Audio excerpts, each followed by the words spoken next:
Welcome. Today, we're transforming your Apple TV into an IPTV streaming powerhouse with a few quick, simple steps. Let's dive in straight. Before we start, get the best IPTV service from 2tv.store, known for reliability and vast channel options. First, ensure your Apple TV is connected to the internet.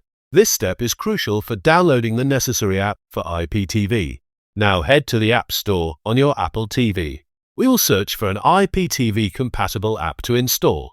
Once you've found a suitable IPTV app, download and install it. It typically takes just a few moments to complete.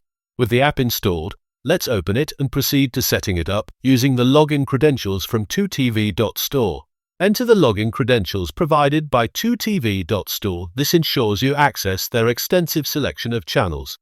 Once logged in, browse the available channels, which should now appear on your Apple TV. Enjoy the plethora of choices.